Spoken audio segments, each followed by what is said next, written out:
अभी आपका percentage wise कितना रिटर्न हुआ होगा इन स्टॉक्स? कैसा है कि कैलकुलेट करना मुश्किल है, but suppose I run a small case which is third party audited, तो देयर वी हैव डन से 30% CAGR last 4 years. What has been your best and worst investment in your entire career? So best was Bharat Rasayan because that went up like 6x in a couple of years, and a lot of textile stocks like KPR Mills. Another was a technical textile company Garware Volvo. Investing at peak can be real bad. 6,300 Nifty था 2007 में, 12,000 कब हुए हम?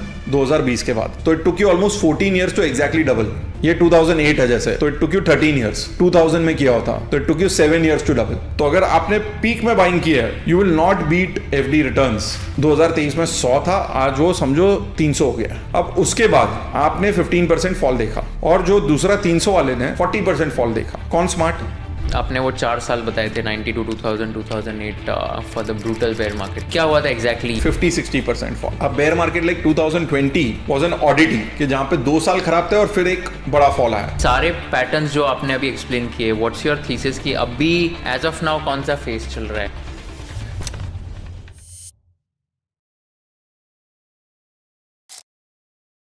Video देखने से पहले मेरी एक रिक्वेस्ट है आप सबसे. मैं YouTube एनालिटिक्स देख रहा था एंड वहाँ पर देखा कि 82.6% of my audience who is watching this content has not subscribe to the channel. अगर मैंने आपको थोड़ी सी वैल्यू प्रोवाइड की होगी एंड आपको अगर कंटेंट बहुत अच्छा लग रहा है, I request all of you to please hit the subscribe button so that we can bring you the best quality of guest and give you the maximum value possible. Thank you so much for subscribing to our channel and enjoy this entire episode of conversation with Kushal. अभी आपका on an average like percentage wise कितना return हुआ होगा इन stocks?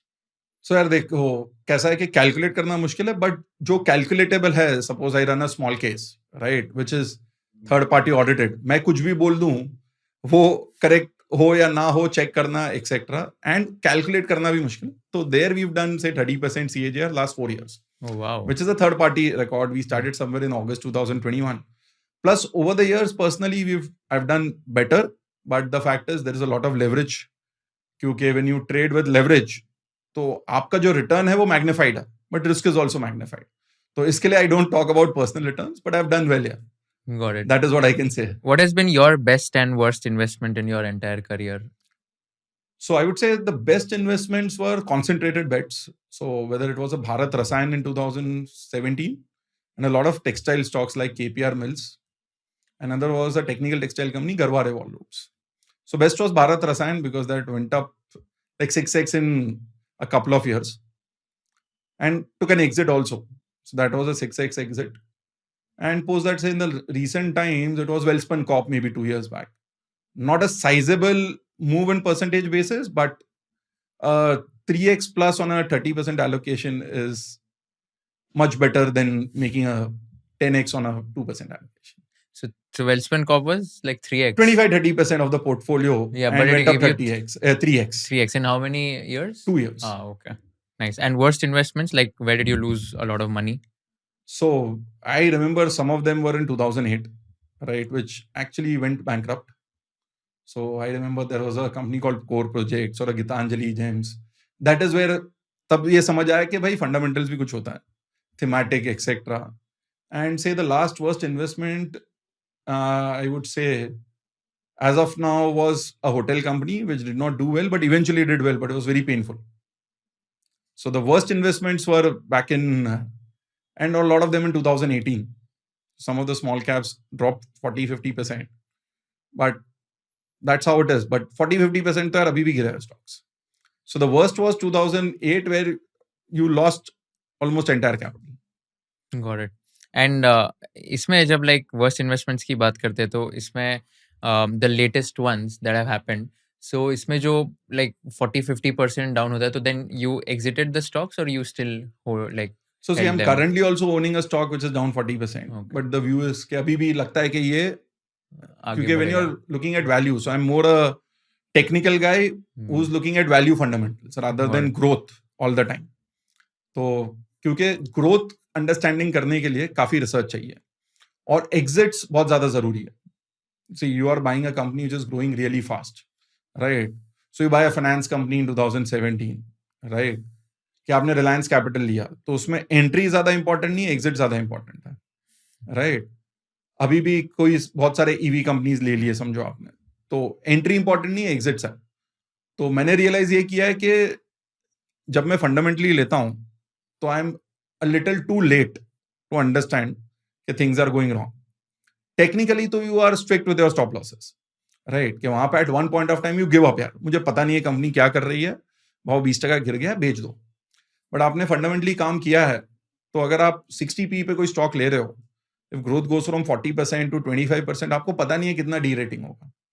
तो my approach is to look at value personally. जैसे अगर Welspun corp लिया है 2 साल पहले, have sold, so I can talk about it. तो the company was doing great, plus they got Sintex free, right. तो यार सिंटेक्स डीलिस्टिंग पे बिफोर व्हेन देयर डीमर्जर उतना ही मार्केट कैप था जितना वेल्सपन कॉप का था. तो originally the position was there, it became double because suddenly you know कि देयर इज वैल्यू. तो माय अप्रोच इज के वैल्यू, तो on that drawdowns are there, but you know कि परमानेंट लॉस ऑफ कैपिटल नहीं होगा और बहुत सालों तक भी अंडर वैल्यूड नहीं रह सकते स्टॉक.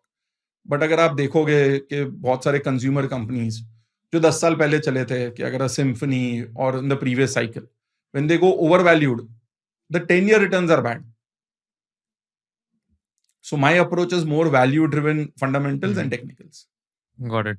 आपने बहुत सारे मार्केट साइकिल्स देखे हुए एंड लेट्स आल्सो डिस्कस कि कौन से मार्केट साइकिल्स कैसे आइडेंटिफाई करते हैं. So, सबसे पहला क्वेश्चन है कि मार्केट को टाइम करना ऑलमोस्ट लाइक इम्पॉसिबल है, बट लाइक उसको कैसे अच्छे वे में आइडेंटिफाई कर सकते हैं कि अभी एंट्री करनी चाहिए, अभी बुल साइकिल है, अभी बेयर साइकिल है. So the question is like, is timing the market important? So generally से मार्केट फेजेस है, तो कैसे देखते हैं?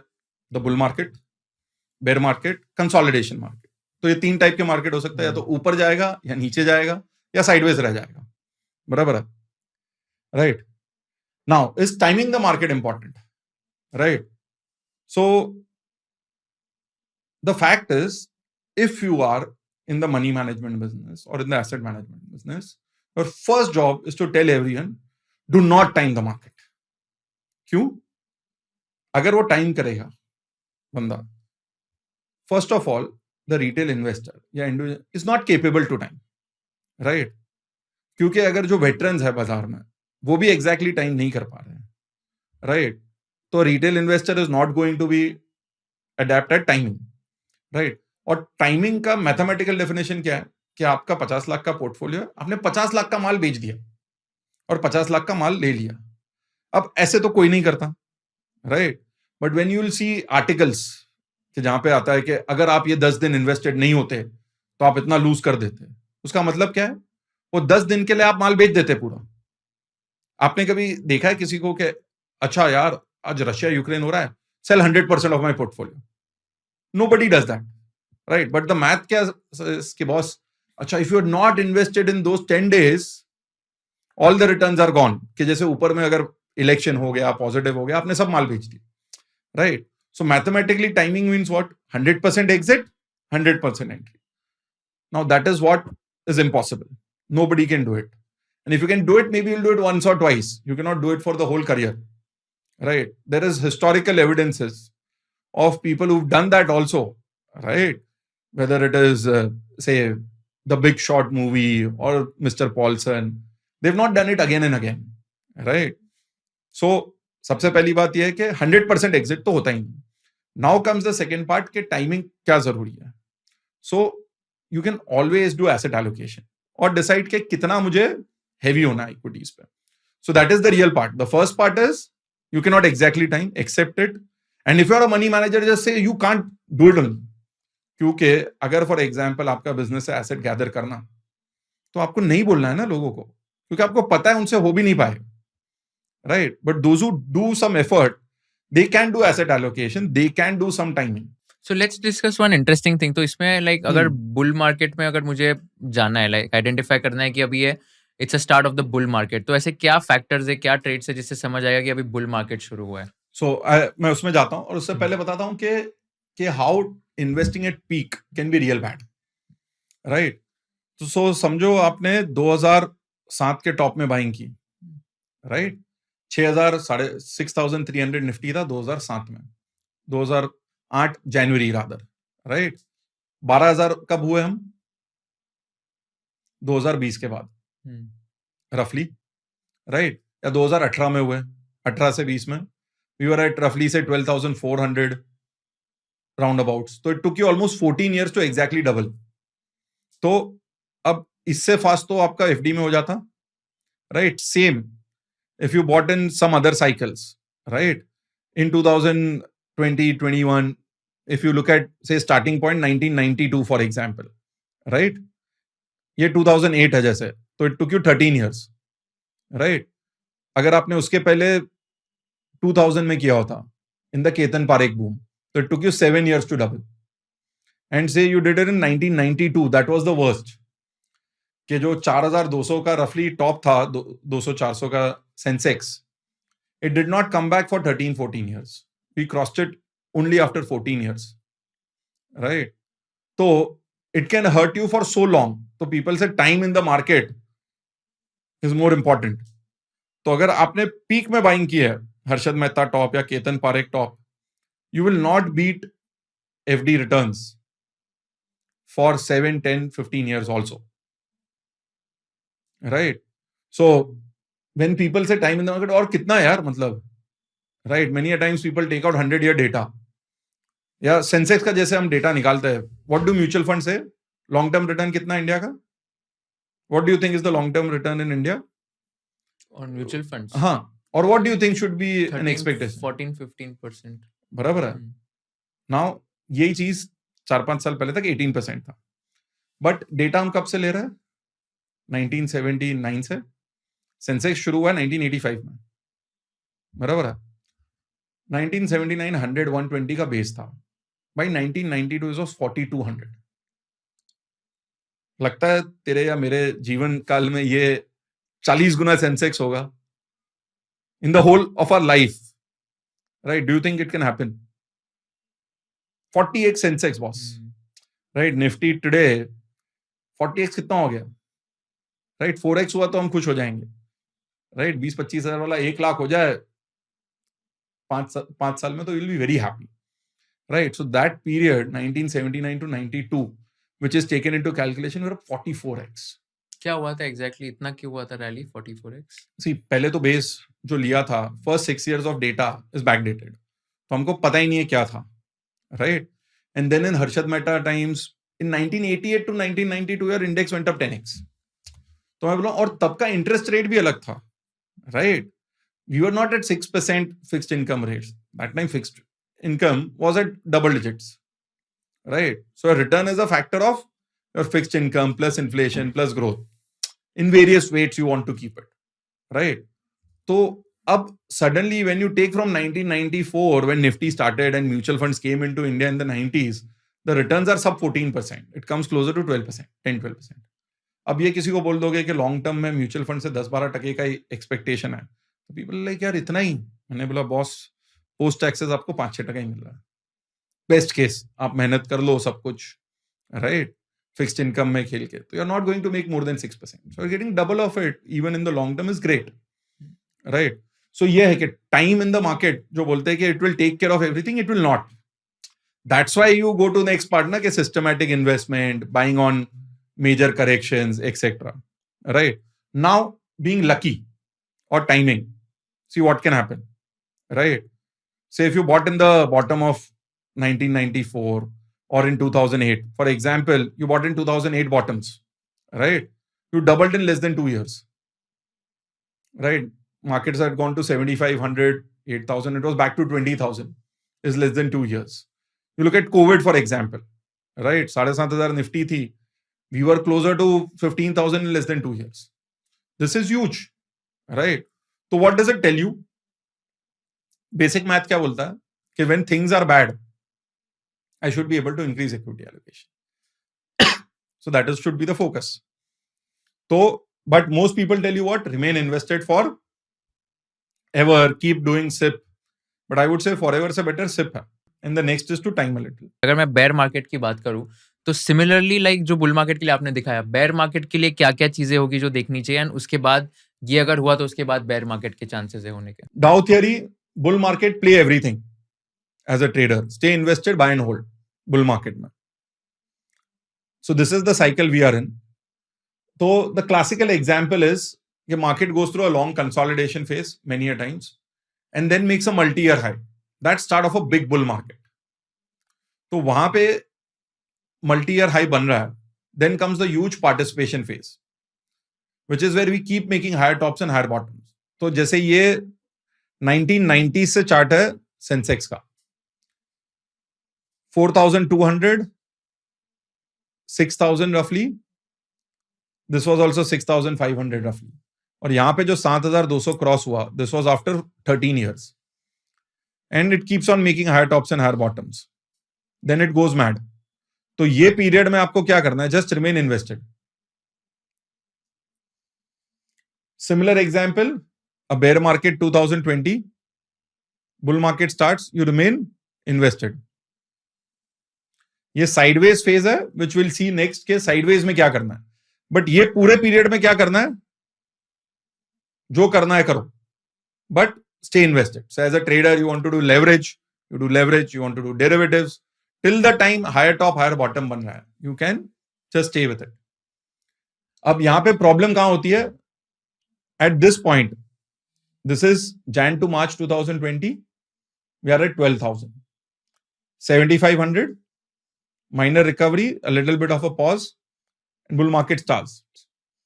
In November 2020, you are at a new all-time high. अब कोविड के बाद न्यू ऑल टाइम हाई आ जाए और अभी भी सब वेव्स खत्म नहीं हुई है. याद है November 2020 was not the end of Covid. तो how do you go long? So common sense will stop you. Technical says boss छापो. क्यों? निफ्टी 12,000 पे है, नया ऑल टाइम हाई है. Small cap index is still down 30-40% from 2018. So there are bunch of stocks which are still yet to get into a bull market in a big way. So technically आपका भेजा बोलता है छापो. Fundamentally भी ठीक है चीज है, but as a mental framework यार 7,500 का 12,000 हो गया है और कोविड अभी भी है. आप शेयर कैसे लोगे? सेम चीज अगर 2014 में 6,300 निफ्टी है 2008, 2010 में 6,300 है और 2014 के स्टार्ट में आप हो 6,400 पे. नया भाव बन रहा है. अब आपके पास दो चीज है वो टाइम पे. या तो आप सोचो कि इलेक्शन में बीजेपी मोदी जी आएंगे या नहीं आएंगे, दुनिया में क्या होगा. बट नया ऑल टाइम हाई है तो पॉलिटिकल रिस्क है. या तो आपको मार्केट बोल रहा है कि आप बाई करो. तो कई बार जब नया ऑल टाइम हाई बनता है, past last 6 years have been bad relatively. तो आप कैसे 2014 में बोलोगे नया तेजी शुरू हो गया? तो आप बोलोगे नहीं यार इलेक्शन हो जाए फिर दूंगा. तो you miss the chance. Then you can buy at 7,200, you will still make money. But 6,400 to 7,200 a lot of stocks do really well. तो अब ये टाइम पे 12,400 पे you had more opportunities than you had at 9,000. Continues. So this is the period where you make a lot of money by doing nothing. तो जैसे मेरा personally बोलना है, तेजी में इतना लूट लो कि मंदी से फर्क ना पड़े. क्यों? क्योंकि अगर आपका returns are super normal in a bull market तो आप सहन कर सकते हो बेयर मार्केट. तो यहां पे मेरा बहुत लोगों के साथ डिबेट होता है कि आपने 100 से शुरू किया, जो अभी भी होगा. 2023 में 100 था, आज वो समझो 300 हो गया, जो स्मॉल कैप में हुआ है लास्ट 2 साल में. और आप कंजर्वेटिव थे, आपका 100 से 200 हुआ है लास्ट 2 साल में. निफ्टी भी जो अगर हम देखे यहां पे जो 15,000 था वो 25,000 हो गया. तो स्टॉक्स में अगर आप लार्ज कैप में भी हो तो एक पोर्टफोलियो डबल हो सकता है 2 साल में. अब उसके बाद आपने 15% फॉल देखा और जो दूसरा 300 वाले ने 40% फॉल देखा. कौन स्मार्ट? 100 से दोनों ने शुरुआत की, एक 300 गया, एक 200 गया. 200 वाले का खाली 15% का ड्रॉडाउन है, 300 वाले का 40% का ड्रॉडाउन है. कौन स्मार्ट? मैथ करो आप. 200 का 15% तो 170 और 300 का 40% तो 120, तो कितना हो गया 180. तो ही स्टिल बेटर. या 180 इज बेटर. बट जो 200 वाला है, he'll think I am the smartest. मेरा ड्रॉडाउन लो है, और ये जनरली होता है कि वो डर के मारे a lot of people are always conservative and they think they are the smartest. अरे इसका तो पोर्टफोलियो 40% डाउन है, but the reality is still 5% higher than you. Next cycle he'll be much higher. अब अगर वो पीरियड में उसने 10% of the portfolio भी बाहर निकाल दिया है, तो will be much much smarter than you. That is what timing is all about. कि you go make a lot of money in a cycle, और आप क्या करो, take 5 to 10% out and you will be smarter than most. You are aggressive but you are doing what, 10% मैंने 300 पे हुआ ना, तो 30 रुपया मैंने I just put it into fixed income. Now you are a guy who's conservative, classical, doing well. At that point of time, आपका 300 पे 270 पे ड्रॉ डाउन है, plus you have another 30 rupees. You're much higher than you. The aggressive investor with a little bit of timing is much higher than the conservative investor who thinks he's super. तो ये जो है कि इतने timing से भी बहुत फर्क पड़ सकता है. तो accumulation phase जहां पे चल रहा है, तब राइड करना है. सबसे बड़ी मिस्टेक क्या होती है, आपने यहां पे लिया, यहां पे थोड़ा कैश कर लिया, यहां पे थोड़ा कैश कर लिया, यहां पे थोड़ा कैश कर लिया, जो काफी लोगों के साथ 2024 में हुआ है. Markets were overbought, people sold in start of 2024, before elections, post elections. We are at the same place. And काफी लोगों का ये होगा, 200 has become 170, somebody else has 200, but he has had a 30-40% fall. But you'll think, यार ये क्या फालतू investor है. बट जब आप मैथ देखोगे, he has stuck to his gun of being a small cap aggressive investor, concentrated, and he's still better. It's just that maybe near term pain उसका ज्यादा है, क्योंकि दुखता तो है, तो उतना ही डिफरेंस है. So that is what I say about timing. तो ये सबको करना है, बट ये हो नहीं सकता. तो find a strategy which allows you to do what? Ride the big moves. So generally जो फंडामेंटल फ्रेंड्स है, वो मुझे पूछते हैं, यार तेजी है ना, लाइक हाँ चलने दो, धीरे धीरे बेचो. That itself is a big advantage. Now how does this work? This is a chart for Reliance. I think the stock has done nothing from 2008 to 2017, then starts making a new high and just continues. So if you buy here, you can ride this whole move. This is ABB. How many years? 2008 to 2021. 13 years gone. Stock goes from 1500 to 5500. And this is the period where there is a bear market. 2021, Nifty has stopped. By 2023, you are lower. और ये period में भी the stock has done well. In 2021 start, Indian hotels. तो एक मानना क्या था 2021 में कि होटल्स एज अ बिजनेस ने कभी पैसा बनाया ही नहीं है, और वो फैक्ट था, क्योंकि जो रूम रेट्स तब थे 2007 में, वो कई जगह पे रूम रेट भी नहीं आए, तो स्टॉक पैसा बनाएगा कैसे? 2020 में you get a 13-14 year breakout. Stock goes from 150 to say 750 today. In last 4 years. It's a large company. So multi-year breakouts are the best and simple. Mentally difficult क्योंकि last 13 साल से पैसा नहीं बना, तो अब बनेगा कैसे यार?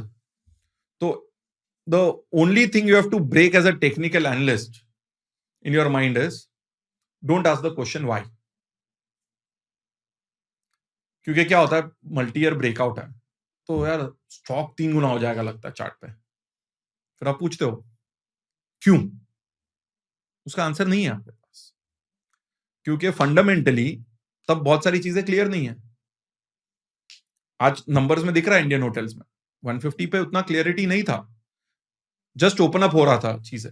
तब लगा था कि इतने रूम रेट्स होंगे. आज you look at room rates in India are higher than every part of the world.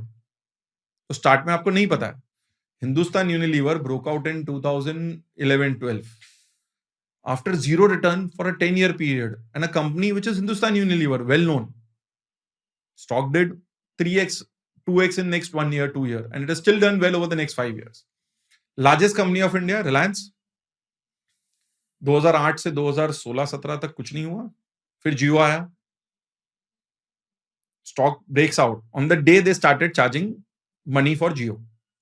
It's done superbly well for the next 1, 2, 3, 4, 5 years. So what I've understood as technical analyst is simplest and the best is to look at all time highs. इसमें अभी आपके हिसाब से अभी जो चल रहा है like markets currently we are in May 2025, तो ये सारे पैटर्न्स जो आपने अभी एक्सप्लेन किए, व्हाट्स योर थीसिस कि अभी एज ऑफ नाउ कौन सा फेज चल रहा We है? are in the consolidation phase, okay which is what I call as the sideways. Okay So we are going there in terms of, okay, do I think we had madness in 2024? Not really. When I say madness, 2003 to 2007, आपका Sensex went up from 3,000 to 21,000, 7x. Wow ठीक है, 2009 से 10 की recovery में just in October 2008 you were at 2250. By November 2010 you were at 6,300, 6,200. You were 3x in 1.5 years, almost 2.5x. अब last तेजी कब हुई थी जो थोड़ी स्केल में थी? 2013 से 17 के, जहां पे आपका 5-6 हजार का निफ्टी 11,000 हो गया था, और फिर उसके बाद थोड़े सेल्फ गोल्स हुए, लॉन्ग टर्म कैपिटल गेन्स आया, सेबी कैटेगराइजेशन आया, DHFL, IL&FS एक्सेट्रा, बट तब भी करेक्शन तो उतना ही आया कि निफ्टी फेल बाय 25%. तो कंसोलिडेशन फेजेस के जहां पे एक 5 to 25% इंडेक्स करेक्शन होता है, and then you go into a sideways zone. तो बेयर मार्केट क्या है? दो टाइप है, एक 25% करेक्शन और एक है the brutal bear market, which is 2008, 2000, 1992, or you go back into US in the 1930s. This is brutal. Brutal means what? 50-60% fall. And after effects also last 18, 24, 30 months. कि भाई टाइम लग जाता है उससे फिर से निकलने में. तो अभी तक के मैडनेस यूफोरिक इंडिकेटर्स में we don't think it's a 60% fall वाला मार्केट, क्योंकि कुछ ऐसा बहुत बड़ा डाइवर्जेंस नहीं हुआ, बहुत बड़ा रिटर्न्स नहीं आया कि हम 2021 में 17-18 हजार निफ्टी थे, हम 26 हजार तक गए. तो कोई बड़ा रिटर्न तो नहीं है ना 2021 से 2024 तक. 3 साल में from that high to this high, even from the bottom of 15,000 to 25,000, it's not even double. ऐसा नहीं हुआ है कि 3 साल में डबल हो गया, 2 साल में डबल हो गया है. तो ये नॉर्मल मूव्स है. तो व्हेन देयर इज मैडनेस, तब जाके you get a brutal bear market. तो we go into consolidation phases. So the last craziness was in 2007. So we discussed about the bull market, तो अभी ये कंसोलिडेशन फेज का एक बार क्विकली कर लेते हैं कि अभी आपने बताया कि अभी वाले जो मार्केट सिचुएशन है वो कंसोलिडेशन वाली है, तो क्या एग्जैक्टली कैसे आइडेंटिफाई करना है ये वाला सिचुएशन? तो कंसोलिडेशन का सिंपल कैलकुलेशन है, 5 से 25% इंडेक्स करेक्ट हुआ है, स्मॉल कैप 30-40% होंगे, उतना नहीं है कि 50-60% भी होगा. So this is consolidation phase. ये पीरियड में क्या होता है कि markets go sideways after the fall, जैसे 2015-16 में हुआ, 2021 से 23 में हुआ कि 18,000 से 15,000 में निफ्टी था. वो पीरियड में 9 से 7,000 में निफ्टी था और स्टॉक्स भी गिरे थे, बट एक फिर उसके बाद साइडवेज शुरू हो जाता है कि वो हम बैंड में रह जाते हैं. अब fall takes 8 to 12 months, consolidation could take another 12 to 24 months. तो जनरली जो पूरा कंसोलिडेशन है top to next new high का 3 साल तक का हो सकता है, 1 से 3 साल का. तो ये जो साइडवेज फेज है, इसमें क्या होता है कि एक होता है साइकिल चेंज. साइकिल चेंज क्या होता है कि जो पहले के विनर्स है, they keep on falling and they don't come back. And mistakes as an investor and trader is you are still hung up on the previous winners, कि आपको उसका ही हैंगओवर है कि सबसे बेस्ट तो यही है. तो जैसे 2015-16 में क्या हुआ, टेक्सटाइल्स एंड केमिकल्स जिसने बड़ा रैली नहीं किया था डिड रियली वेल. 2011 से 13 में जैसे साइडवेज पीरियड था, वो पीरियड में क्या हुआ, उसके पहले क्या चलता था, real estate, infra, all those sectors are dominating in 2003 to 7, capital goods etcetera. 11 to 13 में क्या चला, FMCG, फार्मा. तो एक बार 2013 में the largest weight in Nifty was ITC. by 2020 it was a meme stock. तो that is how cycles change, कि एक टाइम पे वो हाईएस्ट वेट था और फिर उसके वो टॉप के बाद बहुत सालों तक इट वाज बिहाइंड. तो ये जो साइकिल शिफ्ट है कि एक न्यू विनर्स हो गए जो नए पैदा होंगे और पुराने खत्म हो जाएंगे. People are still stuck up on the same. So how do you outperform in a sideways market? To look at the new leaders. अब उसका एग्जाम्पल कैसा है? 2021 में 20 से 21 में सबसे ज्यादा क्या चला? Covid beneficiaries, which was pharma, diagnostic labs, digital, IT, etc. So everyone was buying SMS companies also. They were buying pharma companies also. And everyone was like, this is the new world. Salaries in IT went up 100%. IT engineer हूं तो सबको देखा दोस्तों को 100% salary appraisals on that. Today what is the case? Appraisals are single double digit, low on both the sides. तो वो cycle change हुआ. आपने अगर 2021 एंड में 2022-23 में न्यू विनर्स लिए होते हैं, और ये जो न्यू विनर्स का क्या होगा कि वो पहले लूजर्स थे, they have not done well but they have survived. कि 2022 में मानना क्या था, पीएसयू में पैसा बन ही नहीं सकता क्योंकि बहुत साल से नहीं बना था.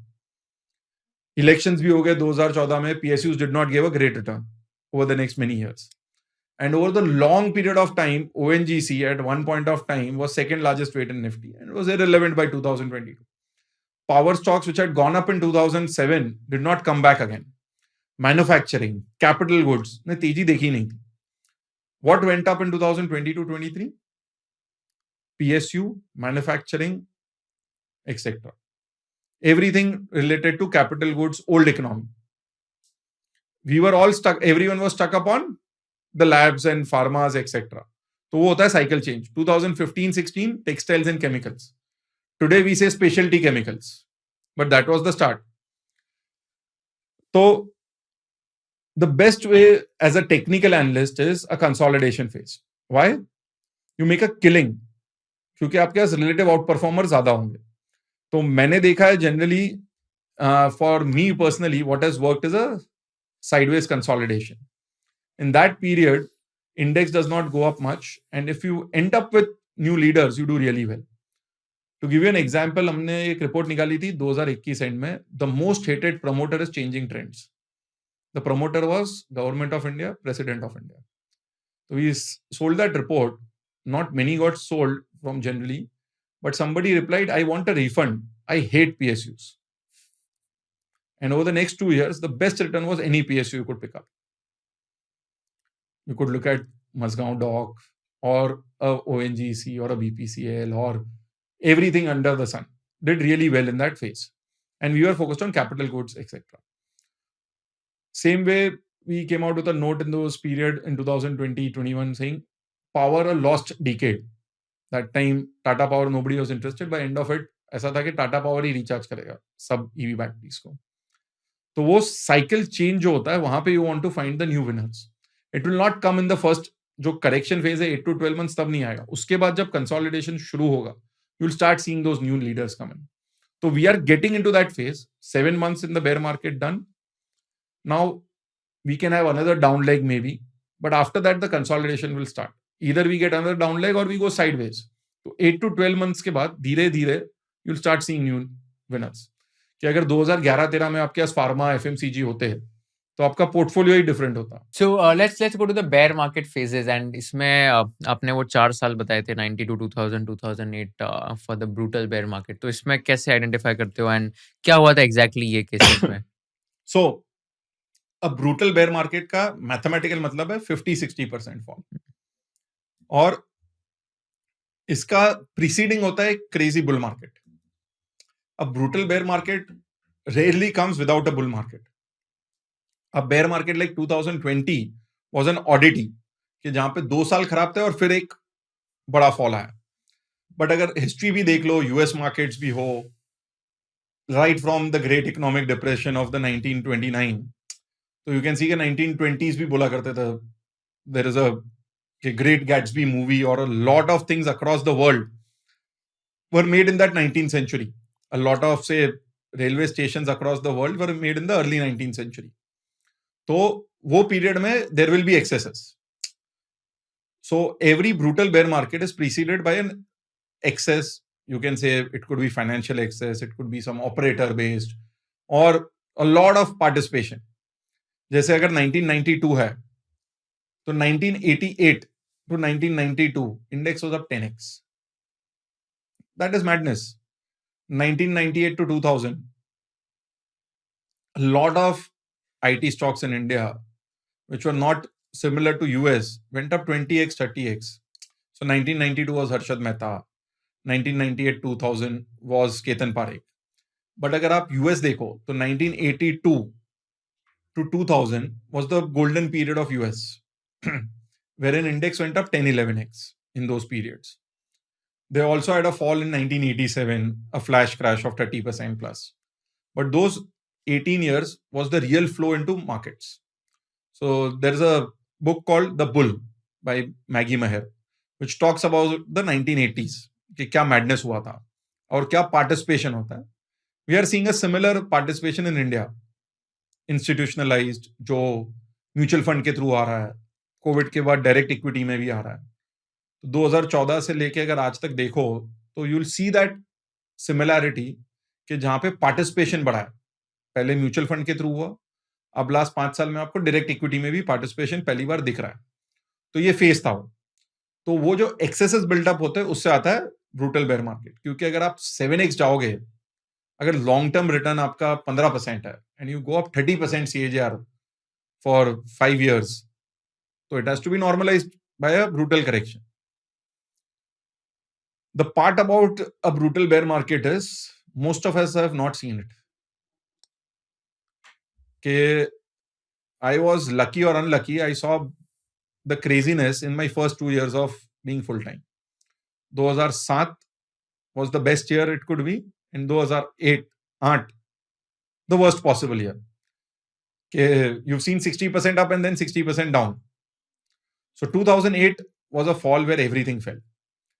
Same was 1992, 2000. So these are falls which throws away a generation out of the markets. क्यों? क्योंकि उसके बाद अगर आपने 70-80% फॉल देख लिया तो you will not enter the market, and that is when most of the people have come into the market fresh. So और वो क्या है कि you've seen someone and started coming into the markets कि लोगों ने पैसा बनाया तो मैं भी डालता हूं, and by end of it everyone does some mistake or the other. तो वो है bull market excesses. तो a brutal bear needs a crazy bull first. वो सिंपल रूल है. तो ये था. और रियलिटी क्या मालूम है उसमें कि लोग बोलते हैं यार मैं तो इन्वेस्टमेंट्स एग्जिट कर लूंगा, बट मैंने बोला कि boss you will get hit in some way और the other. Job scenario goes bad, your businesses go bad, you must have lended someone money, that goes bad, आपके रियल एस्टेट प्राइसेस गिर जाते हैं. तो there is no way you will not be hit.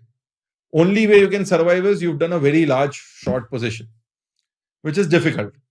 And there are very few people in the whole world who've participated on both the sides. कि full bull market भी enjoy किया है और bear market भी किया है. बहुत rare है, godly है. तो so your only job in a brutal bear market is to do what? Is to survive and not get killed. And after that, it is difficult to be optimistic. And a whole generation has not seen it. 2008 से अभी तक 50% का fall आया नहीं है, और तब से मैं सुन ही रहा हूं. कभी आएगा तो पता नहीं, but that is the fact.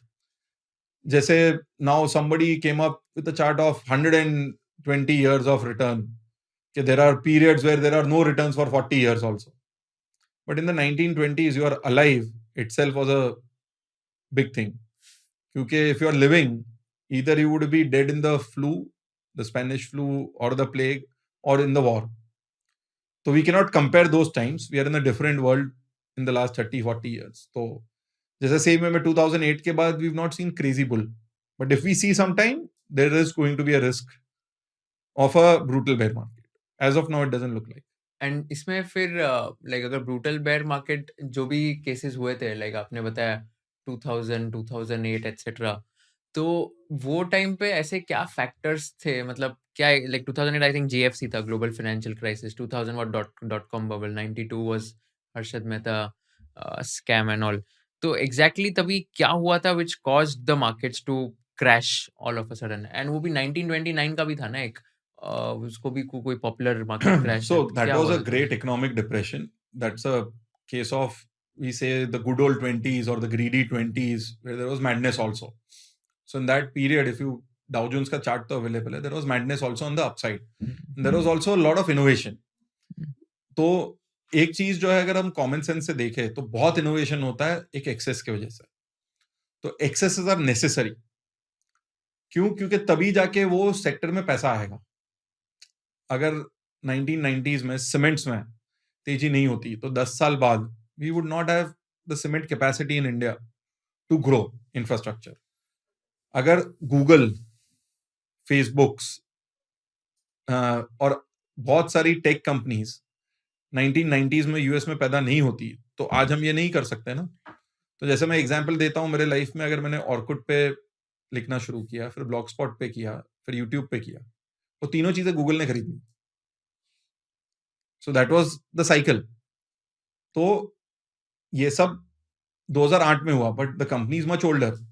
तो every excess is an innovation for the next 10 years. The difference is in that excess people think ये अभी हो जाएगा, कि जैसे सीमेंट में रिप्लेसमेंट वैल्यू का कॉन्सेप्ट आ गया 2000 में, eyeballs, how many hits you are getting, how many users you are getting, वो नए पैरामीटर्स होने लगता है कि एक रैंडम वेबसाइट खोल के इंडिया में companies were being sold, some of the companies got sold globally also. तो आई बॉल्स पर मिनट, एडवर्टाइजमेंट्स एक्सेट्रा, तो it leads to, because it is something new, it leads to madness. कि जैसे financialisation, global financial crisis in the US, the lending went up to such levels कि the grading of CDOs etcetera, if you read, it just went on crazy. तो the loans were given to the worst of the possible people and marketed के best एक triple A bond है। तो those are excesses and assumption क्या था, real estate prices will go up, so will not see a hit, and overall things will, future will always be great. So there is overpricing, and which happens in every cycle. कि अगर एक cooler company का market cap हो गया जितना पूरे world में coolers का वैल्यू नहीं है बिकने का, या एक टाइम पर टेलीकॉम कंपनी का इतना मार्केट कैप हो गया जितना मार्केट साइज नहीं है।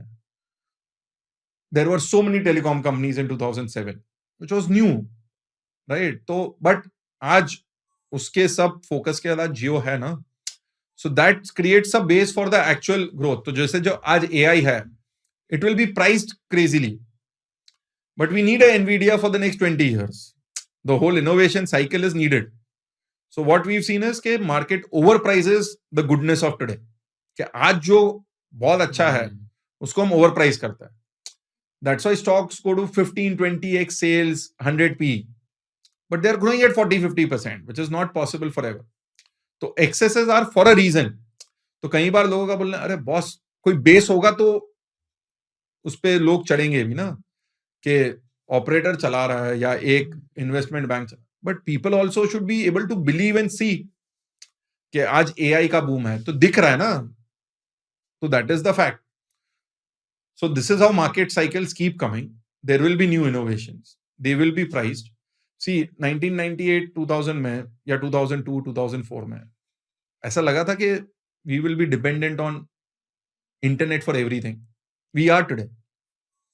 Y2K boom आया तब हमने, जैसे मेरा ईमेल आईडी है नूररॉक 2002, क्योंकि हमने तब बनाया था, राइट, 19 late 90s में, when you were going to the cyber cafe.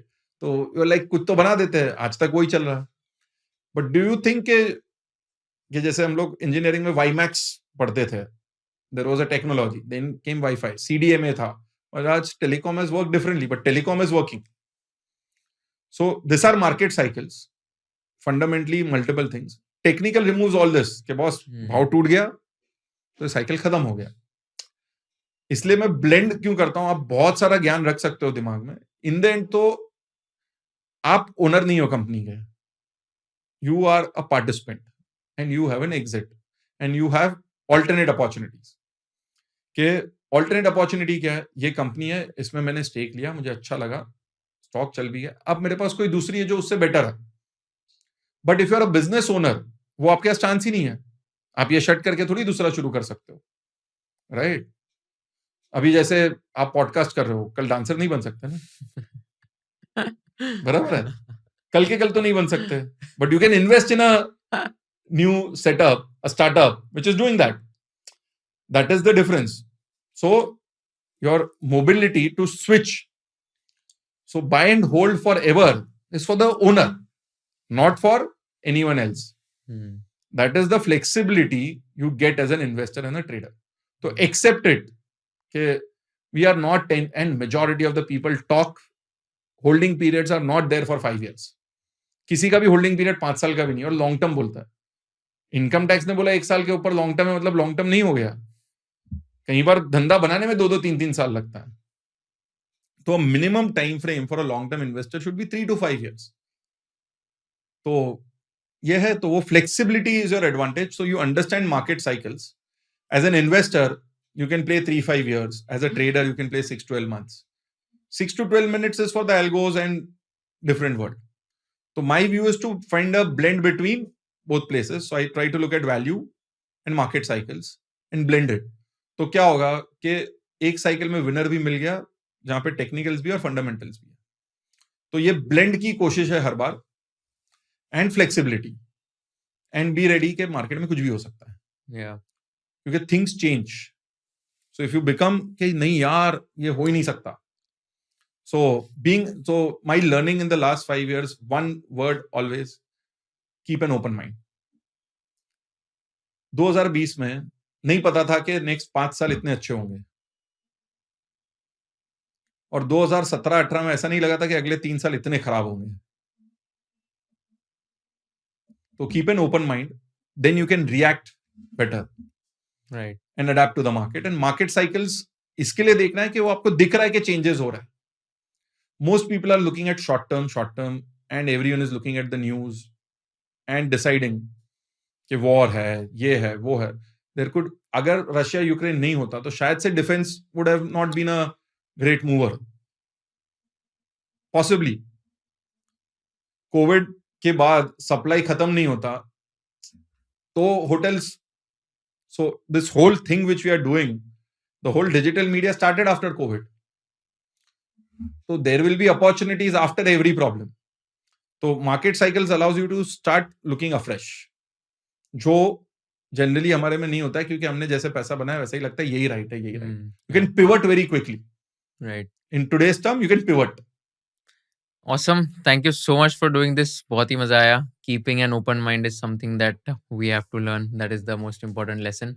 But super insightful. Thanks for sharing all your wisdom, all your knowledge with the audience. And इससे I'm pretty sure everyone is going to understand about the market cycles thing, कैसे identify करना है. Thank you so much for doing this. Thank you so much. All the best.